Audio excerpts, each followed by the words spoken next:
BNP কেন্দ্রীয় নির্বাহী কমিটির সদস্য ও বাজিতপুর উপজেলা বিএনপির সভাপতি শেখ মুজিবুর রহমান ইকবালকে কিশোরগঞ্জ ৫ আসনে দলীয় মনোনয়ন দেওয়ার দাবিতে দুই উপজেলার প্রায় ২২ কিলোমিটার দীর্ঘ সড়কে মানববন্ধন করেছেন দলের নেতাকর্মীরা। পুরুষদের পাশাপাশি শত শত নারী কর্মীও এতে অংশ নেন। তাদের একটাই দাবি, ২ যুগের বেশি সময় ধরে বিএনপির হাল ধরে রাখা দুর্দিনের পরীক্ষিত নেতা শেখ মুজিবুর রহমানকে দলীয় মনোনয়ন দিতে হবে। দলের বাইরে জোটের অন্য কাউকে মনোনয়ন দেওয়া হলে তারা ওই প্রার্থীকে প্রত্যাখ্যান করবেন।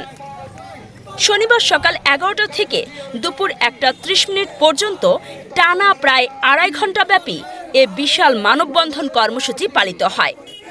বাজিতপুর পৌর শহরের দেওয়ানি আদালত মোড় থেকে নিকলি উপজেলা সদরের শহীদ স্মরণিকা বালিকা উচ্চ বিদ্যালয় পর্যন্ত প্রায় ২২ কিলোমিটার দীর্ঘ সড়কের গুরুত্বপূর্ণ মোড়ে মোড়ে এবং প্রায় প্রতিটি গ্রামের সামনে এ দাবি নিয়ে দাঁড়ান নেতাকর্মীরা।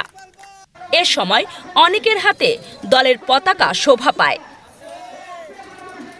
পথসভাগুলোতে বক্তব্য দেন বীর মুক্তিযোদ্ধা আবুল ফজল হোসেন, বাজিতপুর উপজেলা বিএনপির ১ নং সহসভাপতি মোস্তফা আমিনুল হক, উপজেলা বিএনপির সহসভাপতি অধ্যাপক তোফজ্জল হোসেন বাদল, উপজেলা বিএনপির সাধারণ সম্পাদক মনিরুজ্জামান মনির, বাজিতপুর উপজেলা বিএনপির প্রচার সম্পাদক শাহরিয়ার শামীম প্রমুখ। মানববন্ধনে বক্তারা বলেন, দীর্ঘ ২ যুগের বেশি সময় ধরে শেখ মুজিবুর রহমান ইকবাল বাজিতপুর নিকলি উপজেলা বিএনপির নেতাকর্মীদের সুখে দুঃখে পাশে ছিলেন ও আছেন। ফ্যাসিস্ট আমলের ১৬টি বছর জেল জুলুমের শিকার নেতাকর্মীদের পরিবারের পাশে তিনিই দাঁড়িয়েছেন।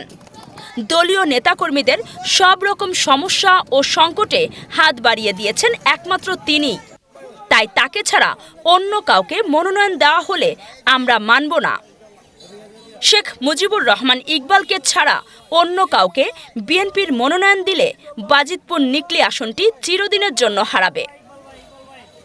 বিএনপি ২৩৭টি আসনে দলীয় মনোনয়ন ঘোষণা করলেও কিশোরগঞ্জ ১ ও কিশোরগঞ্জ ৫ আসনে এখন পর্যন্ত মনোনয়ন ঘোষণা করেনি।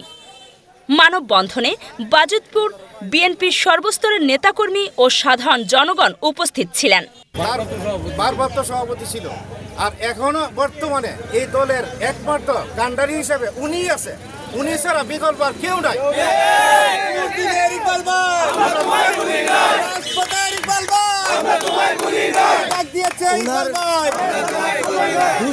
বিএনপির দুঃসময়ে জামাল উদ্দিনের তথ্য ও চিত্রে কাজী সাইমা, চ্যানেল 21, কিশোরগঞ্জ।